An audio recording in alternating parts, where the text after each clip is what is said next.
நண்பர்களே, நானும் எவ்வளோ ட்ரை பண்ணி என் மூஞ்சியை வெளிலே வச்சுக்கணும் வெயிலில் போகாமன்னு சொல்லிட்டு அடங்கி வீட்டில் உட்காந்துருக்கேன். ஆனால் வீட்டில் கொடுக்குற வேலைனால நம்ம கலரு ஸ்வாகா தான். ஒரு விளாக்ல விதவிதமான கோழிலாம் காமிச்சிருப்பேன், பார்த்தவங்களுக்கு தெரிஞ்சிருக்கும். அந்த ஆன்ட்டி இன்னைக்கு எங்க வீட்டுக்கு வராங்க. அதனால சட்டு பிட்டுன்னு போயிட்டு என்னென்ன வேணுமோ எல்லாமே வாங்கிட்டு வந்து கொடுத்துட்டேன். தலைவனுக்கு மட்டும் 24 hours ஜாலி தான். என் தங்கச்சி தம்பி எல்லாருமே சேர்ந்து கேரம் போர்டு விளையாட ஸ்டார்ட் பண்ணிட்டோம். எனக்கு வேற எல்லா காயினும் ஃப்ளூக்லயே போகுது. அதே மாதிரி ஃப்ளூக்ல வின் பண்ணிட்டேன் guys. வின் பண்ண சந்தோஷத்துல தாலும் சிக்கன் கிரேவியும் சாப்பிட்டு கோல்டு காஃபி செஞ்ச தங்கச்சி இஸ் பேக். மறுபடியும் ரோஸ் மில்க் மொஜிட்டோ செஞ்சு கொடுத்துட்டா. டேஸ்ட் எல்லாம் அல்டிமேட்டா இருக்கு. ஒரு 5 மணி போல மொட்டை மாடிக்கு வந்துட்டோம். சரி வந்தது ஏதாவது பண்ணலாம்னு சொல்லிட்டு லைட்டா பைசெப்ஸ் பம்ப் பண்ணிட்டு வீடியோ எடுங்கன்னா சிரிப்பேத்தி தான் விடுறாங்க எல்லாருமே. அதுக்கப்புறம் எங்க வீட்டு பக்கத்துல இருக்கிற மரத்துல ஒரு பழமான மாங்காய், அது வேற அனில் ஆல்ரெடி டேஸ்ட் பார்த்துட்டு இருக்கு. இப்போ நம்ம பார்க்க அதுக்கு முன்னாடி வீட்டுல பானிபூரி செஞ்சுட்டாங்க. நான் ஆல்மோஸ்ட் எப்படி பார்த்தாலும் ஒரு 6 மாசம் ஆயிருக்கும் கைஸ் பானிபூரி சாப்பிட்டு. அடுத்து நம்ம தலைவனை கூட்டிட்டு பார்க்குக்கு கிளம்பியாச்சு. இவன் இருக்கிறது பேக் சைஸ் தான், ஆனா அதுவும் அவன் தான் போட்டு போனான். ஒரு வழியா பார்க்ல செம்ம ரஷ்.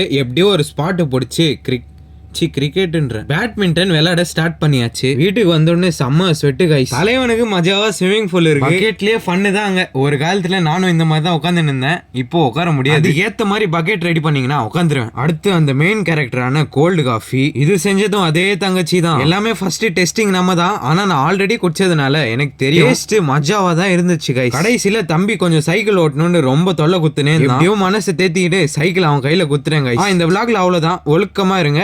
பாய் guys.